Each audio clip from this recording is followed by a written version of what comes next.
নমস্কার, আপনাদের সকলকে স্বাগত ডিজিটাল খবরিলালে। আমি পূর্বা। 2024-এর লোকসভা নির্বাচন বলা চলে যে জনগণের সবথেকে বড় উৎসব, ভোটের উৎসব। এই লোকসভা নির্বাচন ডিসাইড করবে যে আগামী 5 বছর গদি কার হাতে থাকবে। আর সেই নিয়ে বঙ্গের রাজনীতি ইতিমধ্যেই সরগরম, কারণ এক দল বলে আমাকে দেখ তো আরেক দল বলে আর আমাকে দেখ। কারণ লোকসভা নির্বাচনকে ঘিরে এটা খুবই স্বাভাবিক, প্রতিটি রাজনৈতিক দল নিজের মতো করে ঘুঁটি সাজাবে। একদল একটি কথা বললে সেই কথার পাল্টা আরেক দল বলবেই, এটা খুবই স্বাভাবিক রাজনৈতিক ভাষায়। তবে এই রাজনৈতিক মহলে, আমাদের পশ্চিমবঙ্গের রাজনীতি মহলে একটা অন্য ধরনের কম্পিটিশন দেখা যাচ্ছে। কটাক্ষ পাল্টা কটাক্ষ না, ভাতা ভার্সেস ভাতা। এই একটা দল এক ভাতা দিচ্ছে, তো অপর দলকে আরো এক কাঠি এগিয়ে গিয়ে ছক্কা ফেলতে হবে, আর একটা ভাতা দিচ্ছে। আজকে আমরা দেখেছি যে এই লোকসভা নির্বাচনের আগে যে জেলা ভিত্তিক বৈঠক করছে, সেখানে মমতা ব্যানার্জি পৌঁছে গিয়েছেন পূর্ব এবং পশ্চিম বর্ধমানে। সেখানে গিয়ে তিনি এক গুচ্ছ ভাতার কথা বললেন। উনি যে ভাতাগুলো দিয়ে থাকেন, বার্ধক্য ভাতা, বিধবা ভাতা এবং কন্যাশ্রী, রূপশ্রী, লক্ষ্মীর ভান্ডার, এইরকম যে জনমোহিনী প্রকল্পগুলো রয়েছে, সেই জনমোহিনী প্রকল্পগুলোর মধ্যে কিন্তু আমরা প্রায়শই দেখে আসছি যে বিধানসভা ভোটের আগে থেকে এবং তারও অনেক আগে থেকে এই ধরনের ভাতা দেওয়া হচ্ছে সাধারণ মানুষের জন্য। আর সেই বিষয়ে আজকে কিন্তু তিনি বললেন যে আজকে ওই সভায় দাঁড়িয়ে আরো লাখ লাখ মানুষের কাছে সেই ভাতা পৌঁছে যাবে। ঠিক কি বললেন সেটা শুনে নিন।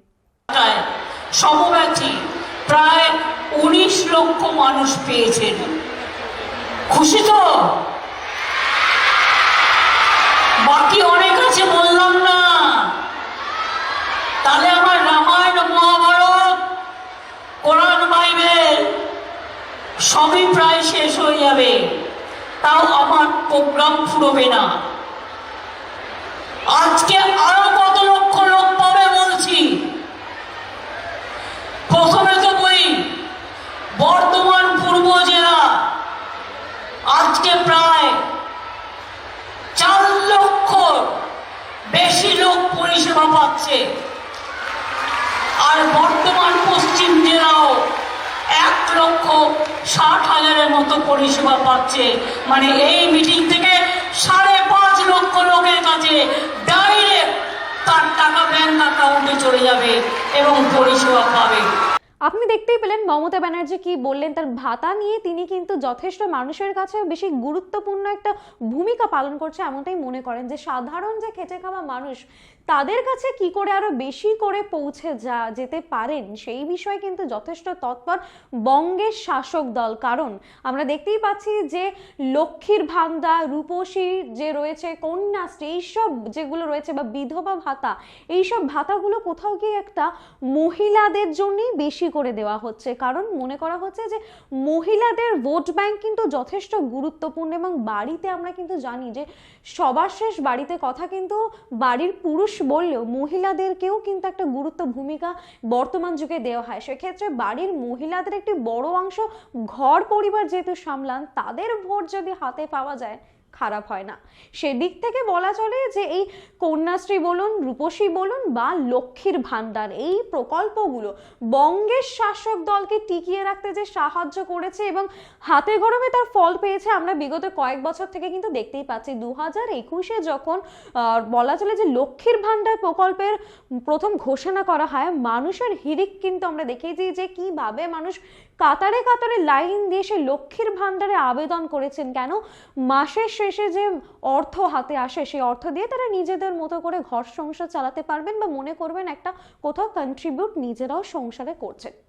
সেই নিয়ে রাজনৈতিক দল যে রয়েছে, অপোজিশন, বঙ্গের অপোজিশন বিরোধী দল, তোমার সিপিএম বলুন বা আপনার বিজেপি রয়েছে, কেউই ছাড়েনি। তারা বলেছেন যে ভোট পাওয়ার জন্য মানুষকে ভাতা দিয়ে বা এই ধরনের প্রকল্প দিয়ে মানুষকে কেনার চেষ্টা করছে। তাহলে বলা চলে যে বিজেপি যে কটাক্ষ করতো, বিজেপি কটাক্ষ করেছে যে বঙ্গের শাসক দলকে ভাতা প্রকল্প দিয়ে কোথাও গিয়ে ভোট ব্যাংক নিতে চাইছে, আইওয়াশ বলা চলে। বিজেপিও কিন্তু একই পথে চলেছে, এটা কিন্তু বলা যাবে না। মমতা ব্যানার্জি যে ভাতা প্রকল্প ঘোষণা করে যদি ভোট নিয়ে থাকেন, বিজেপিও কিন্তু একই পথে যেতে চলেছে। কারণ আজকে আমরা দেখেছি শুভেন্দু অধিকারী, আমাদের বঙ্গের বিরোধী দলনেতা, তিনি মুর্শিদাবাদে গিয়েও ঠিক একই কথা বললেন যে অন্নপূর্ণা ভাতা কিন্তু তারা ঘোষণা করবেন যদি বিজেপি সরকারকে আমরা অর্থাৎ বঙ্গের সাধারণ মানুষ যদি ভোট দিয়ে বিজয়ী করে নিয়ে আসি, তাহলে অন্নপূর্ণা ভাতা পাওয়া যাবে। কি বললেন সেটা শুনে নেব। এই দেবী শক্তি এরাই আগামী দিনে আমাদের বল ভরসা। মায়েরা তৃণমূলের 500 টাকার চক্করে কেউ পড়বেন না।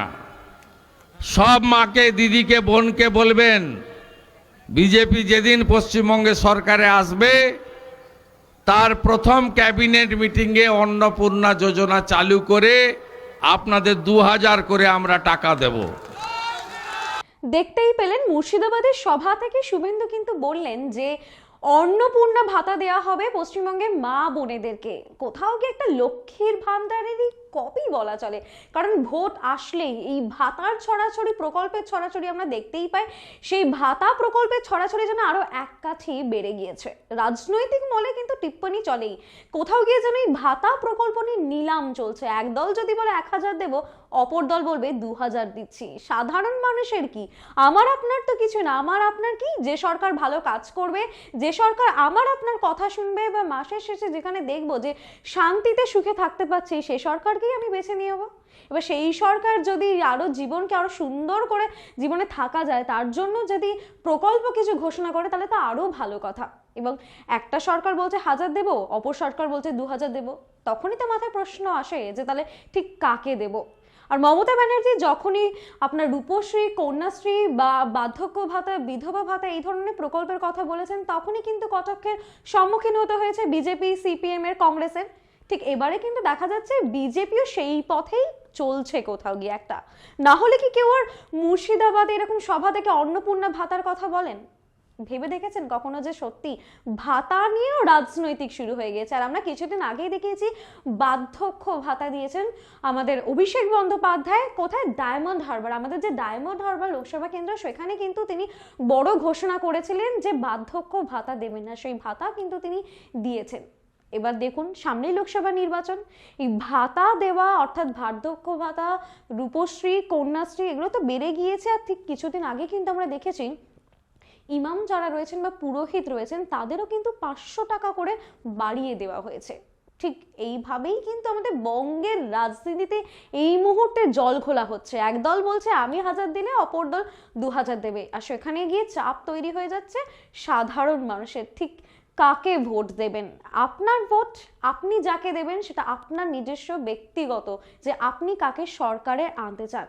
আর ভোট আসলে রাজনীতির খেলা তো দেখাই যায়, কারণ প্রতিটি রাজনৈতিক দল নিজেকে সাজাতে ব্যস্ত এবং সেই হিসেবে ঘুঁটি সাজাতে ব্যস্ত। আর এই রাজনৈতিক দলের ঘুঁটির মধ্যেও কিন্তু এই প্রকল্প, এই জনমুখী যে প্রকল্প রয়েছে, ভাতাগুলি যে রয়েছে, সেগুলোও কিন্তু এক একটা ছক্কা, পুট এরকম ঘুঁটিই বলা চলে। এবার লোকসভা নির্বাচন সামনে, কোন দল জেতে, কোন নতুন প্রকল্প আসে, সেই দিকে তো আমাদের নজর থাকছেই। আর কি আপডেটস আছে সেই সব খবরও কিন্তু আপনাদের সামনে তুলে ধরবো।